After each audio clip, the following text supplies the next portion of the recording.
আজকে এই ধরনের একটি ছবি তৈরি করব যেন মনে হচ্ছে মোবাইলের ভিতর থেকে খেলোয়াড় বের হয়ে আসছে। তো এই ধরনের ছবি তৈরি করার জন্য আমরা ফটোশপে চলে যাব। ফটোশপে মোবাইল গ্রিন স্ক্রিন ব্যাকগ্রাউন্ড নিয়েছি। এখানে যে মোবাইল গ্রিন স্ক্রিন ব্যাকগ্রাউন্ডটি রয়েছে আমি এইভাবে এটা নিয়ে রেখেছি এবং এটার উপরে আমি এখানে একটি মেসির ছবি নিয়েছি। এখন এটাকে আমরা আপাতত পরে নেব, ছবিটি চোখ বন্ধ করে রাখবো।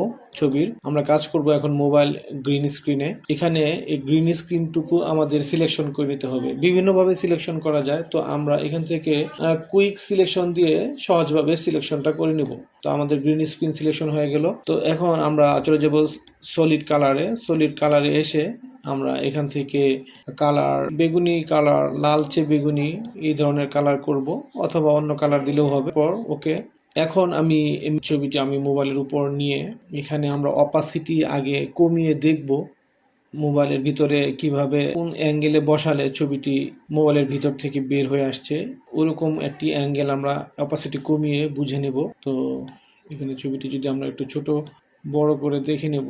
তো এভাবে আমরা ছবিটিকে সেট করে নেব। নেওয়ার পর এখান থেকে আমরা অপাসিটি আবার বাড়িয়ে দেব। দেওয়ার পর ছবির লেয়ার সিলেকশন থাকা অবস্থায় সিলেক্টে চলে যাব। এখান থেকে আমরা সাবজেক্ট ক্লিক করে দেব। প্রগ্রেস হচ্ছে। ছবিটি সিলেকশন হওয়ার পর এটাকে কপি করব।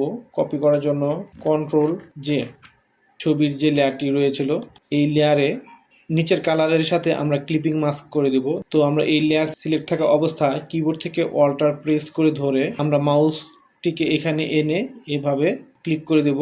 আমরা দেখতে পাচ্ছি আমাদের ছবিটি বসে গিয়েছে। তো এখানে পায়ের বাড়তি অংশ রয়েছে, আমরা এটাকে রিমুভ করে দেব। এটাকে রিমুভ করার জন্য আমাদের যে লেয়ার কপি করে একটি লেয়ার তৈরি করেছিলাম, এই লেয়ার সিলেক্ট করে এখান থেকে আমরা মাস্ক অপশনে ক্লিক করব। করে আমরা এখানে ফরগ্রাউন্ড ব্ল্যাক এবং ব্যাকগ্রাউন্ড হোয়াইট রেখে এখান থেকে ব্রাশ নেব। ব্রাশ নিয়ে এটার হার্ডনেস সম্পূর্ণ দিয়ে রাখবো। দিয়ে আমরা এখন এটাকে এখান থেকে যদি এইভাবে কেটে দেই, এভাবে কেটে যাচ্ছে। তো এভাবে আমরা যে কোনো ছবি ল্যাপটপ, মোবাইল, কম্পিউটার স্ক্রিনে ছবি তৈরি করে নিতে পারি।